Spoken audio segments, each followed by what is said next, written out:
guys! Good morning! Welcome back to my channel. So, ngayong araw na to is meron tayong ipopost na video na manggagaling kay Attorney Glenn Chong. Dahil hindi naman talaga kaila sa atin guys na ang boom na pangalan ngayon is si Francis Leo Marcos. At yun nga, maraming basher, maraming kumakampi, maraming gumagawa ng mga kung anong istorya na lang. So, hindi natin alam kung alin yung totoo. Pero hanggang ngayon guys, wala pa tayong naririnig na statement o ng side ni Francis Leo Marcos.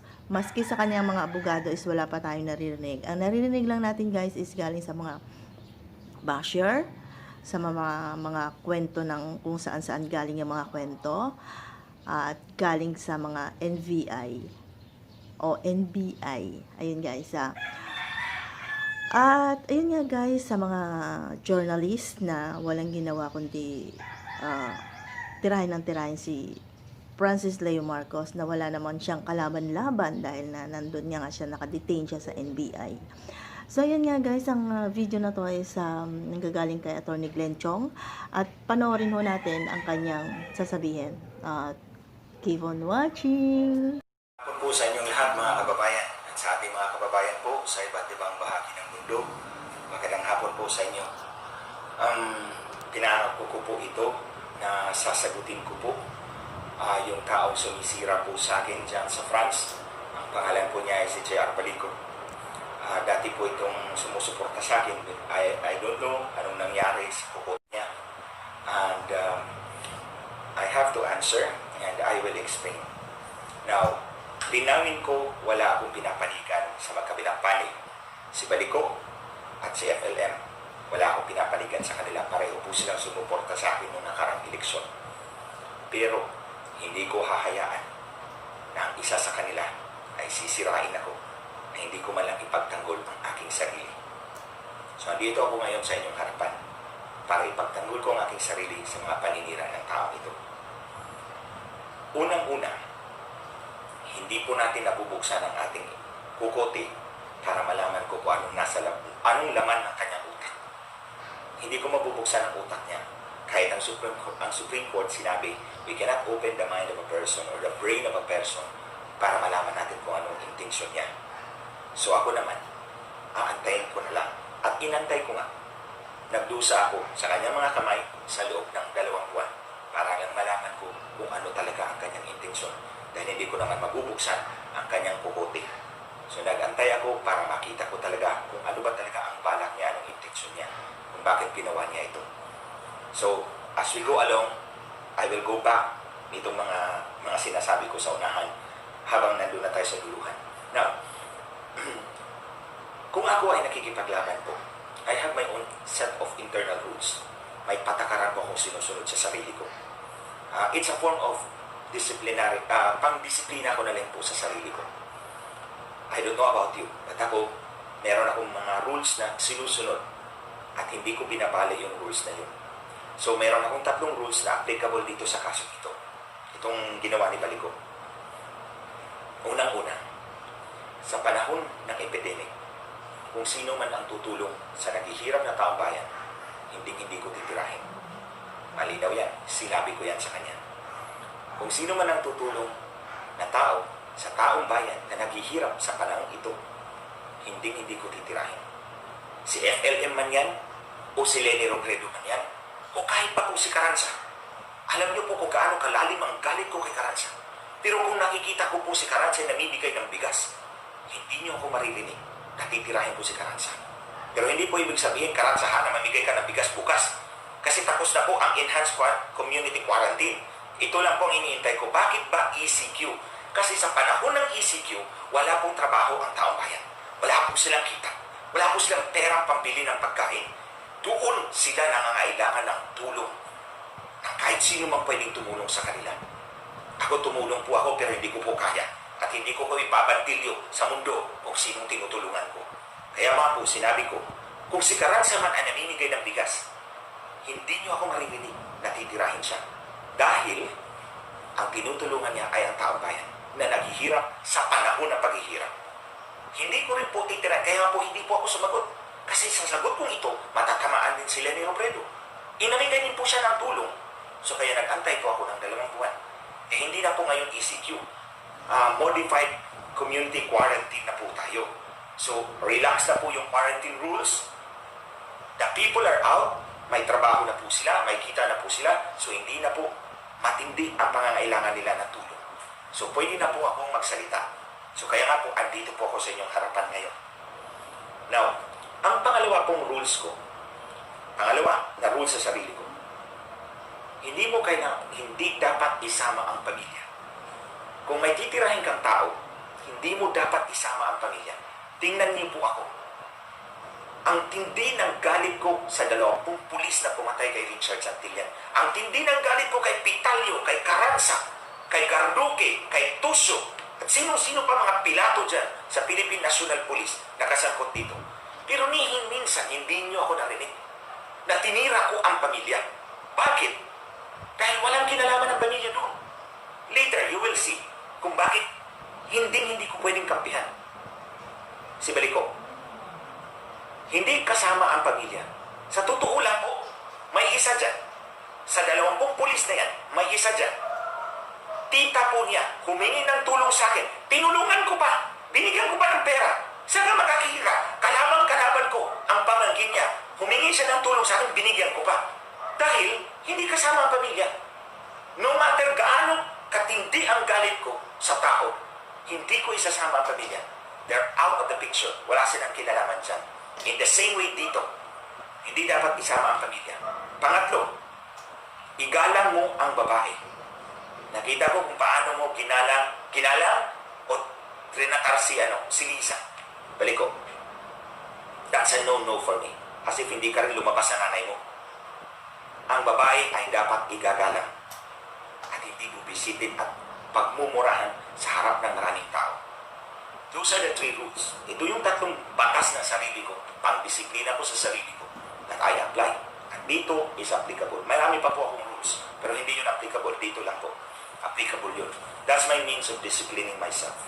Kaya po, 2 buwan bago ko po sinagot ang mga parata ng taong ito sa akin. 2 buwan. Nagtiis po ako. Unang-una, ilalatag ko naman sa inyo kung bakit 2 buwan. Natapos na tayo sa 3 rules ko na ina-apply ko dito sa kasong ito. Dito naman tayo sa 3 rason kung bakit 2 buwan nagtiis ako. Unang-una, ang kaso ni Richard Santillan. Tingnan po ninyo ito, mga kababayan. Ito po ang final ng Department of Justice. Ganito po kakapal, 1,600 pages. Ito po ang final ng kalaban namin. Ayan, ayaw po ilang pages diyan. Ito rin po ang final namin. Ayan. Ganyan kakapal ang kaso ni Richard Santillan. Ito pa lang po. So paano po yan babasahin ng husgado? Sino magbabasa sa ganitong kakapal ng filing sa korte? Sinong prosecutor ang magbabasa niyan? So kaya nga po binuhos ko po ang lahat ng panahon ko para po itong ganito karami na i-reduce ko po ganito na lang. Yan na lang. So tingnan po ninyo gaano kakapal yan. At tingnan nyo ito, ang summary. Kunti na lang. Short ito, long ito. Short ito. Diyan ko binuhos sa aking panahon. Siguro 5,000-6,000 pahina ito. Ito, 645. Pero hindi po madali yan. Lahat ng ebidensya hahanapin ko. Isa-isa. Dahil nga, ang husgado hindi magbabasa ng ganito kakapal. Ang prosecutor hindi rin magbabasa ng ganito kakapal. Sino ba? Kahit ito, mga kababayan, summary na po ito. Mahirapan ka pang magbasa sa 645 pages. Kaya nga po, ang ginawa ko, yung 645 pages, ginawa ko pang 3 pages na lang. Ito yun. Drawing. Basahin mo lang kung anong ibig sabihin nito. May 2 pages ito sa likod. 3 pahina lang. Alam mo na, yung buong kaso ni Richard Santillan. Doon ko binuhos ang aking panahon. Hindi ako makisawsaw sa mga gulong wala akong alam. First and foremost. Hindi ako makisawsaw sa mga gulong wala akong alam. At hindi ko alam kung anong motibo niya. Kaya nga po, nag-antay po ako. So, that's the first one.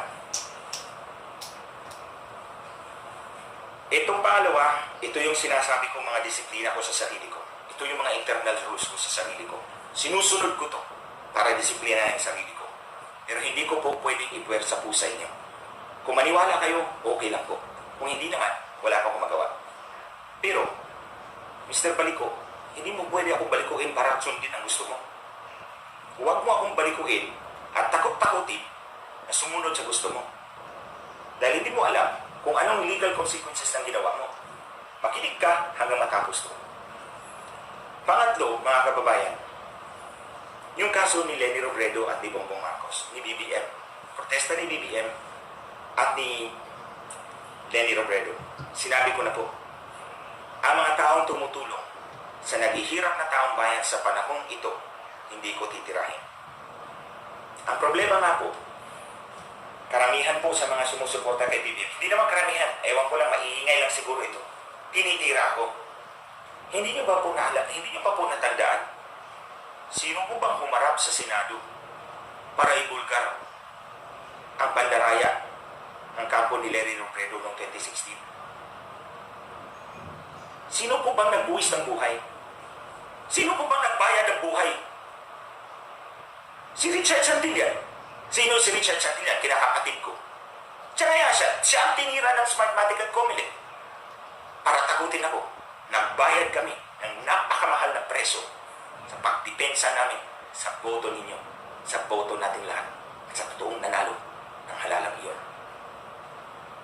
Tapos titirahin ninyo ako.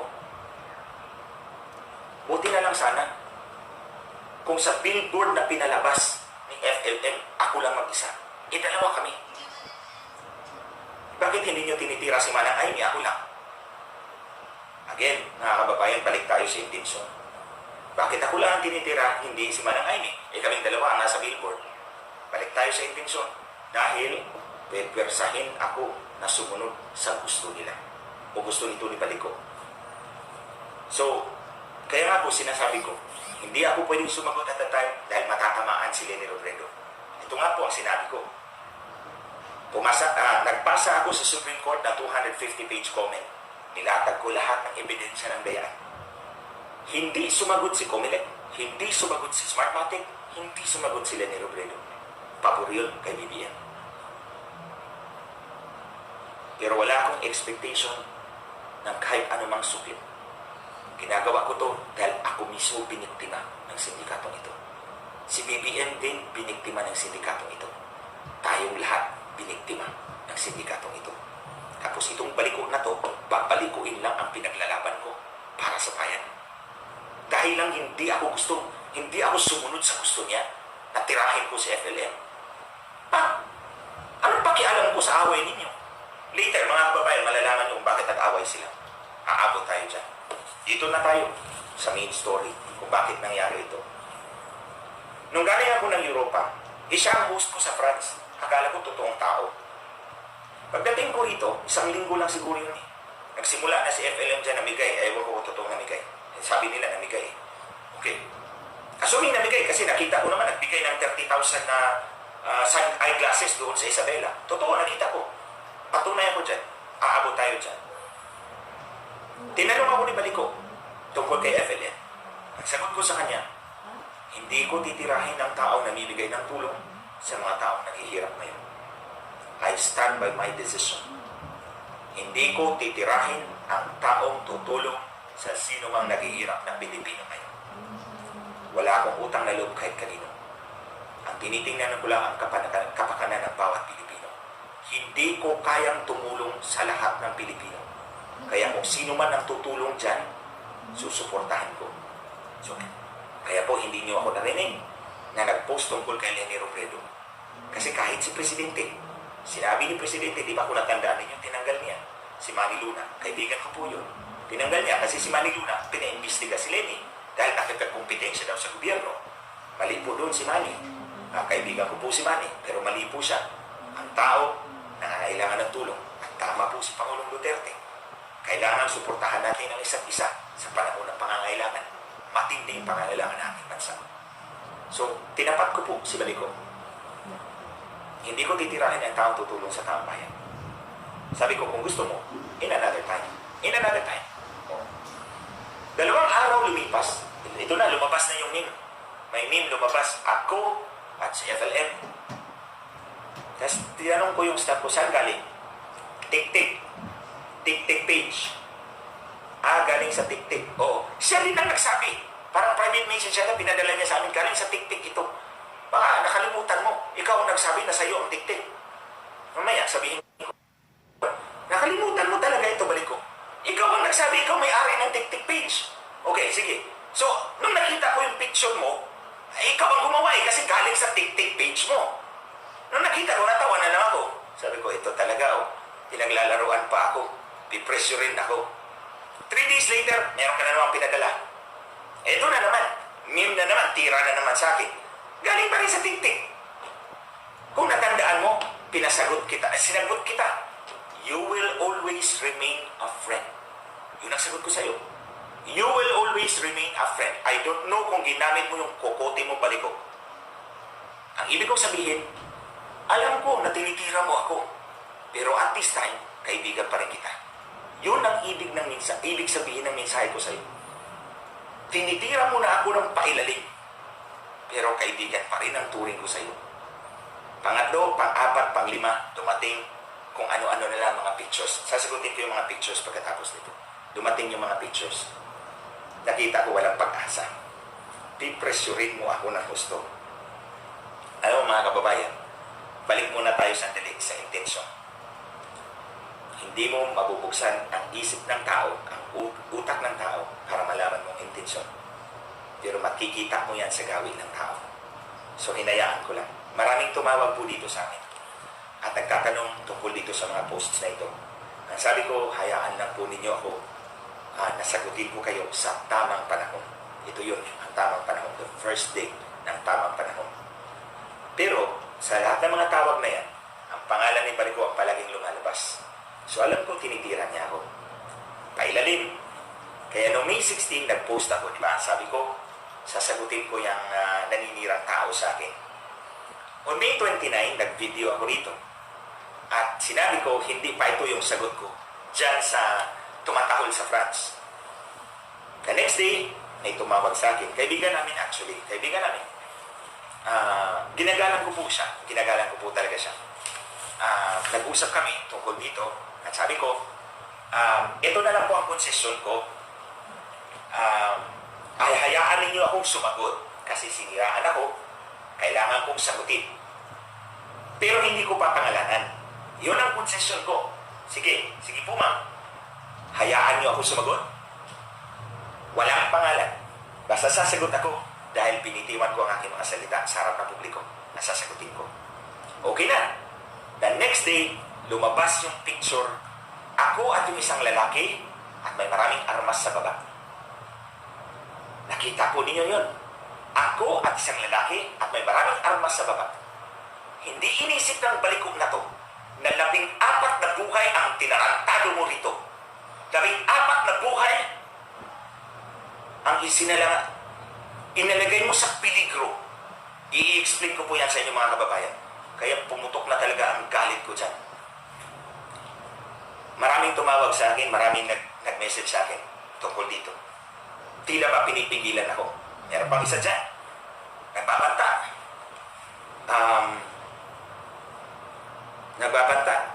Na meron siyang alas.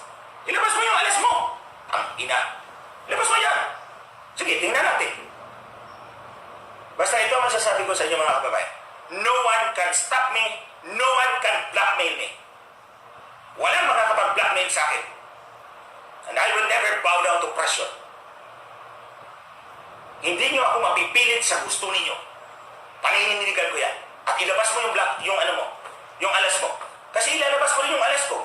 At sigurado ko, tanggal ka dyan sa France. Labas ka dyan. Tandaan nyo mga kababayan, sinubukan na to ni Brillantes sa akin dati. Kinasuhan niya ako ng election offense. Pumick up siya dyan ng testigong kriminal.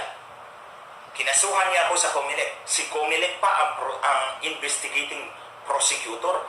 Tingnan mo, commissioner ng Comelec, chairman ng Comelec, kinasuhan ako, ang nag-imbestiga, ang Comelec Law Department pa. Pinaalam sa akin ng TV5. I remember it was TV5. Pinalabas ko kagad sa social media ang picture ng kanilang testigo. Testigong ito ang affidavit ng scam ng 100,000. Ito, pinili ang 3 tuta, 50,000, ang cheque tumalbog, ninakaw, nawala ang tuta. Ito, minulstiya yung bata. At ito ang worst. Dati may pulis po akong gwardya. Sinuli ko na po sa PNP. Itong testigo ni Brillantes, inudsukan pa yung pulis ko na mang-hold up daw ng gasoline station doon sa Tacloban nung nag-brown out pa ng Yolanda. Imagine, anong klaseng testigo ni Brillantes yan? Nung nakita yun ng mga media, the next day, wala na pong news. Hindi na po pinick up ng news, ng media yung news. Kasi alam nila na ano yung tira nyo ng Comelec at Smartmatic sa akin. Si Smartmatic pa ang namigay ng press release doon sa labas ng Comelec. Pero the next day, wala na pong balita. Kasi nakita ng media, ito pala ang klase ng testigo ni Brillantes, criminal pala. Now, 2 months after nangyari ito, natalo si Brillantes sa Korte Suprema ng kanyang 240 million contract. Nagbayad siya. Ang sumunod, pinick up naman ni Bautista. Yung may tagong yaman na 1 bilyon. Pinick up ni Bautista ang kaso. Ilang buwan na, natanggal sa pwesto. Sino pang may atraso sa akin? Si Albayalde. Ayun, natanggal din sa pwesto. Si Carranza. Ito ang birthday wish ni Carranza. Ayaw niyang umalis sa Region 4A. Siguro maraming pera talaga dyan. Ayaw niyang umalis. Hanggang doon na lang daw siya mag-retire. Nangyari yung kay...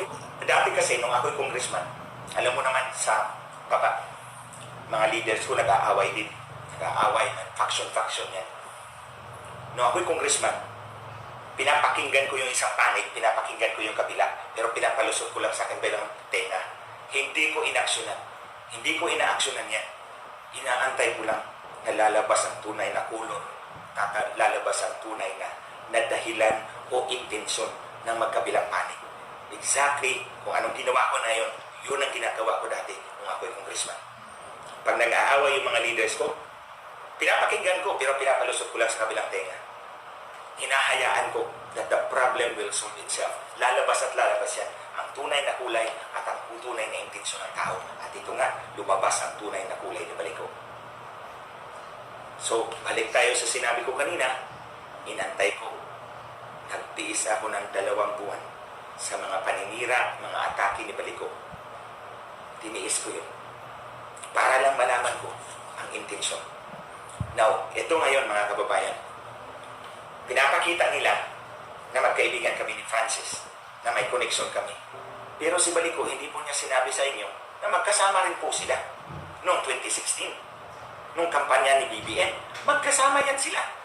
Nag-away nga yan kasi blinak yata ni FLM si Balico doon sa kanilang chat group.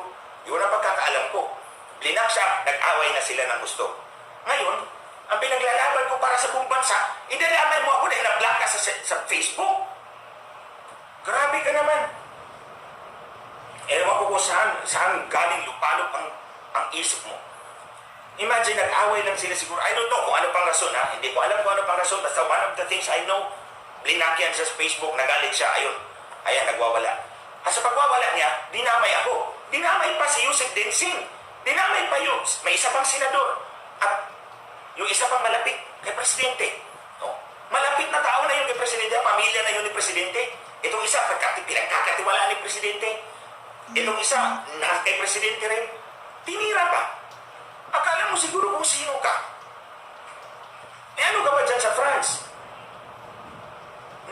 Pinapalabas mo yung mga conversation, hindi mo ba alam these are protected? Private conversations yan, pinapalabas mo. Ewan ko kung saan mo pinick up yun. O kanino galing yun. Nakita ko yung mga paratang mo doon. Wala kang ebidensya. Pinick up mo lang sa iba. At pinalabas mo. That's hearsay evidence. O ito, balik tayo doon sa TikTik. Sino TikTik? Sino may-ari ng TikTik? Ikaw. Natandaan mo, February 28. I don't know kung nasa matinong pag-iisip ka at the time. February 28, dumating ako dyan sa France, February 27. Sinundo mo ako sa airport. Gabi na, nag-dinner tayo. That time, di pa kita masyadong kilala. Ngayon kilala na kita balik ko. So nag-dinner tayo. The next morning, late tayo dumating kay Ambassador. Nag-courtesy call tayo kay Ambassador. Tapos pumunta tayo sa Eiffel Tower. Hindi ka umakyat, kami lang ni Mike umakyat. Pagbaba, nagkape. Gabi na, pumunta tayo sa bahay ng pulis na kaibigan mo sa France. Along the street, sinabi mo, may pambanat ka. Yung tik-tik, may mga accounts kang pambanat. O tignan mo yung termino, pambanat na accounts. Tik-tik ang minensyon mo. Ito lumalabas yun sa tik-tik galing eh. So meron tayong presumption sa ating rules of court na kung ikaw ay gumagamit ng mga faking dokumento, ikaw ang gumawa nun.